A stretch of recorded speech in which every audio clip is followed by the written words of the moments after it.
میرے عزیزو، آج فرقہ پرست عناصر اپنے ہم مذہب قائدین جنگ آزادی کا نام تو اچھل اچھل کر لیتے ہیں، لیکن انگریزوں سے تادم آخر برسر پیکار رہنے والے اس عظیم مرد مجاہد کے کارناموں کو چھپانے کی کوشش کرتے ہیں۔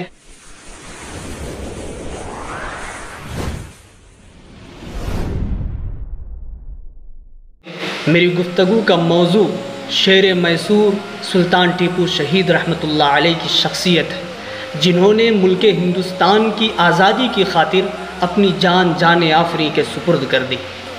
20 نومبر 1750 عیسوی کو دیونہالی کی سرزمین پر سلطان ٹیپو شہید رحمۃ اللہ علیہ کی پیدائش ہوئی۔ 5 سال کی عمر میں عربی و فارسی کی تعلیم حاصل کی۔ اس کے علاوہ فنون سپہ گری، امور جہاں بانی اور گھڑ سواری کے اندر مہارت تامہ حاصل کی، اور سن 1782 عیسوی میں والد محترم حیدر علی کے انتقال کے بعد سریر آرائے تخت ہوئے، اور آپ نے ایک سچے پکے مسلمان کی حیثیت سے اپنی زندگی گزاری، اپنے آپ کو مذہبی تعصب سے پاک رکھا۔ یہی وجہ تھی کہ غیر مسلم ان کی فوج میں اور ریاست کے اعلیٰ عہدوں پر فائز تھے۔ اور جہاں تک بات رہی جنگ آزادی کے تعلق سے ان کی شخصیت کی، تو یہ کہنا غلط نہ ہوگا کہ جنگ آزادی کی تاریخ ان کے کارناموں کو ذکر کیے بغیر ناقص و ناتمام۔ سلطان ٹیپو شہید رحمۃ اللہ علیہ نے اپنی زندگی میں انگریزوں کے خلاف 4 جنگیں لڑیں، جن میں انہوں نے ہمت و جواں مردی کے ساتھ فرنگی طاقت کا مقابلہ کیا اور شجاعت و بہادری کے وہ جوہر دکھائے کہ انگریزوں کی نیندیں حرام ہو گئیں۔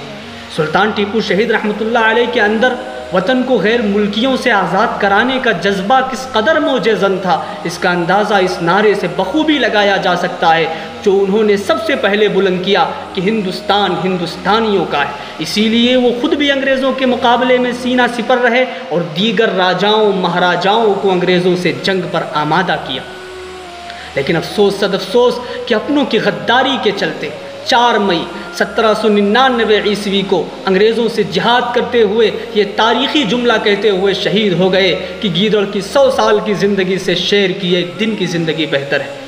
انگریزوں کے کمانڈر جنرل ہارس کو جب سلطان ٹیپو شہید رحمۃ اللہ علیہ کی شہادت کی خبر ملی تو اس نے سلطان کی لاش پہ کھڑے ہو کر یہ الفاظ کہے کہ آج سے ہندوستان ہمارا ہے۔